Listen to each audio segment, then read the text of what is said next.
Hi friends, my name is Akil Ahmed, and in this particular video tutorial I will show you what are different flat file formats in SSIS. The agenda of today's video tutorial is that we will look at different file formats in SSIS. So let's jump to the demo.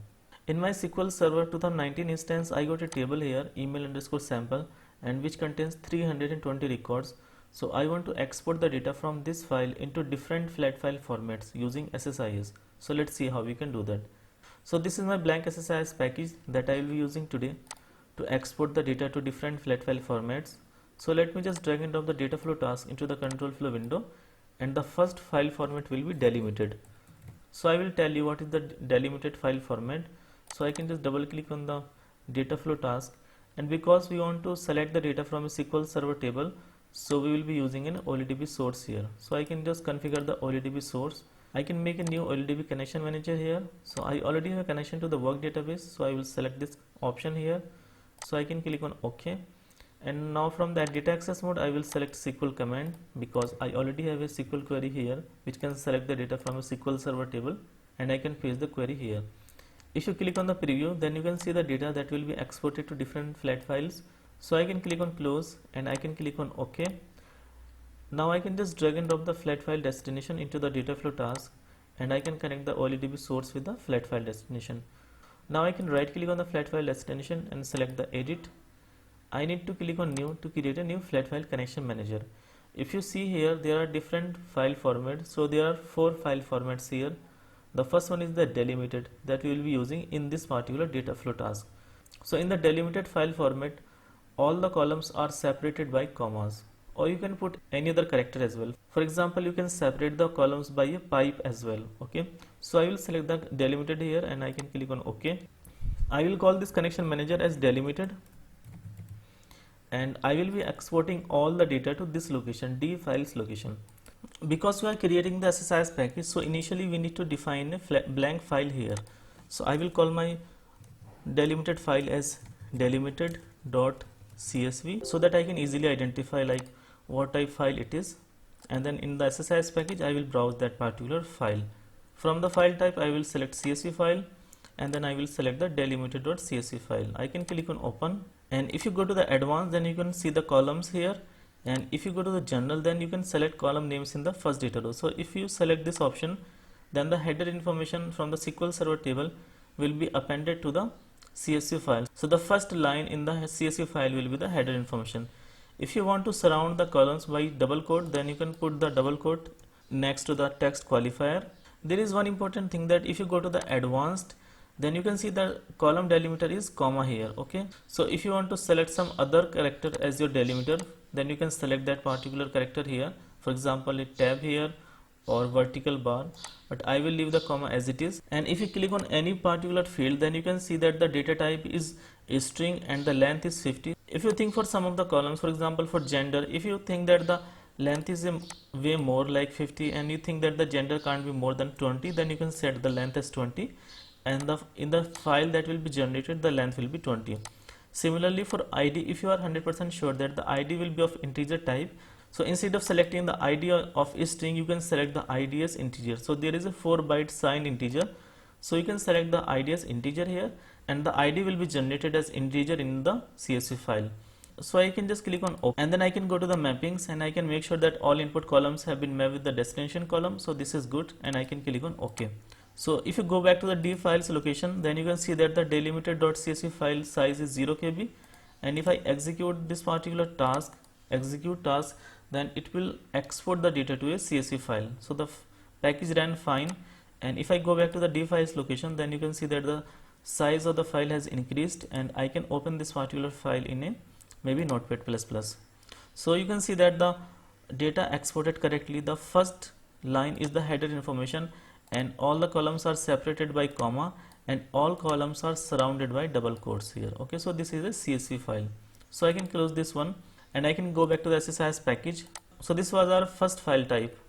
Now if you want to export the data to another flat file type, then what you can do, you can copy this particular data flow task, and then you can paste it here, so that I can just use some existing code. Okay, and I can call it as fixed width. Okay, and I can just configure this one. So the source will be same, and for flat file destination I can just delete it and I can just drag and drop a new flat file destination. Yeah, and then I can connect the OLEDB source with the flat file destination and I can configure it. I need to click on new to select a new flat file format. So the second format is the fixed width. So in the fixed width, you define the fixed length for each column. For example, if the first name is of 50 character, then a fixed 50 character will be given to the first name in your flat file. However, this is not the case in the delimited file. For example, in a delimited file, even though if you define the first name as 50 character, but if the value in the first name is, for example, 10 character, then there will be a comma after the 10 character and next 40 characters won't be there. Okay, but in the fixed width, there will be 50 characters. Even if the name is blank, then there will be 50 characters assigned to the first name. Okay, so that's how the fixed width is. So I can click on OK. I will call this connection manager as fixed width, and I need to just create a blank fixed width file here. So I can right click, new text document, fixed width.csv. Okay, and now I can go back to the SSIS package and I can browse that particular file, fixed width. I can click on OK. So if you see, the format is fixed width here, and if you go to the advanced, so if you click on the any particular field, then you can see the input column width and then the output column width. Okay, so for example, if you think that the ID can't be more than 10 characters, so you can set the value 10 here, then the 10 character will be assigned to the ID. Similarly, if you think that the gender can't be more than 20 characters, so you can set the 20 character value to it, so the ID will be of 20 character length. Okay, so this is the case that this is how you can define the columns for the fixed width, and you can click on OK, and you can click on mapping so that all input columns have been mapped with the destination columns, and you can click on OK. If you right click and execute the task, then it will export the data from a SQL Server table to the fixed width file. So I can go back to the D files location. So if you open the fixed width file, so I can open it in Notepad++. So you can see that each field has been given a particular value. For example, ID is of 10 characters, so you can see the value here, cell 10. This is 10 character long. Similarly, the first name is till here, so this is 50 character long, and then this is the gender, so this will be of 20 character. So you can see here that the gender is of 20 character, and after one record, the next record got started. So we don't provide the new line character in the fixed length file, so that's why, you know, from here to this location, this is the first line, and from this location to this location we got the second line. For example, if I open this particular fixed width file in other text editor, maybe in TextPad, then you will see all data in single line, because the data is not separated by new line characters. Okay, so you can see all data in a single line here. Okay, so this is how the fixed width file will look like.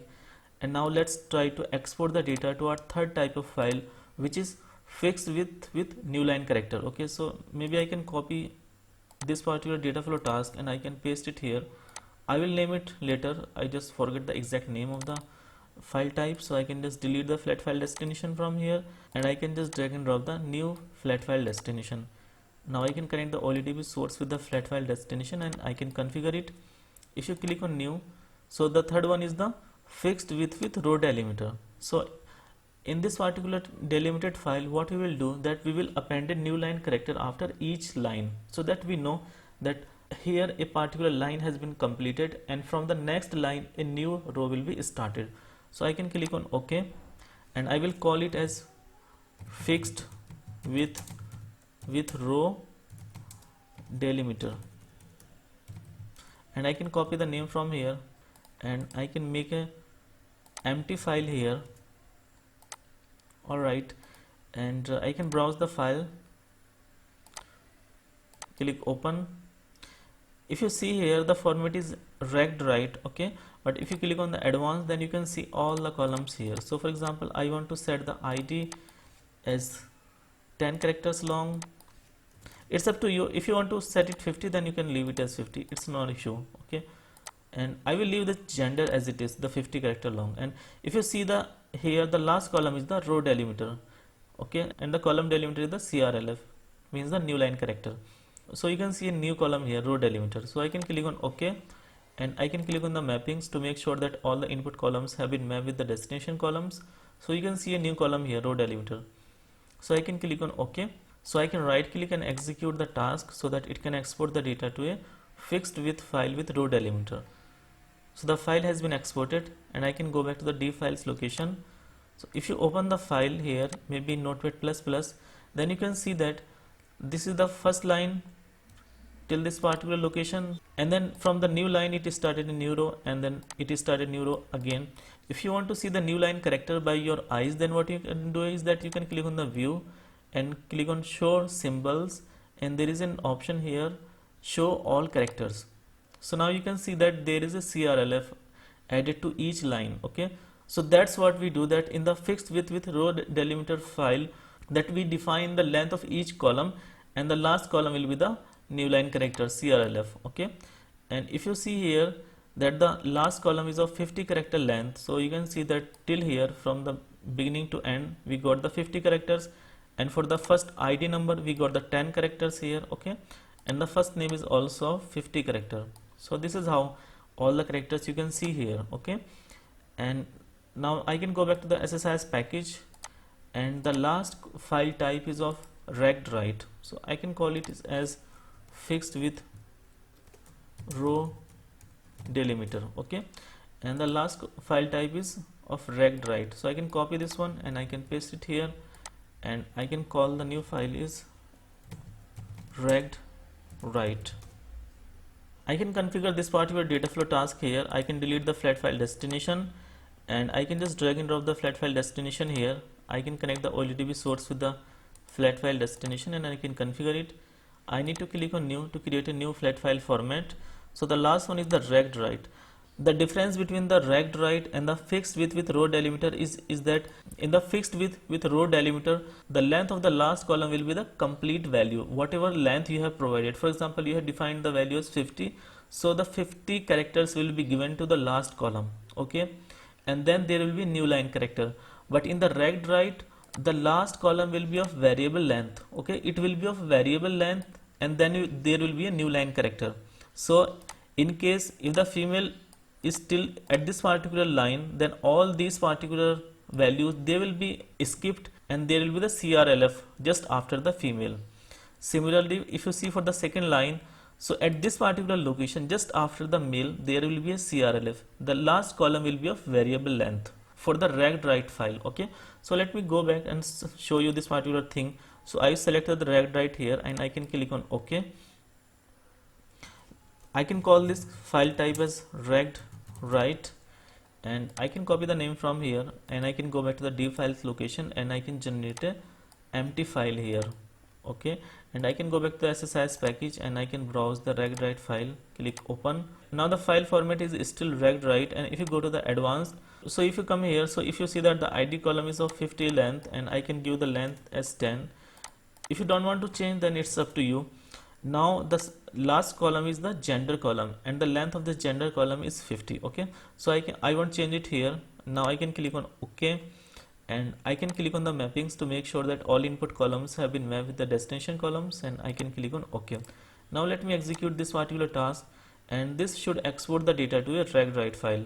So the data has been exported, and I can go back to the D files location, and let me open the rect write file as well in the Notepad++.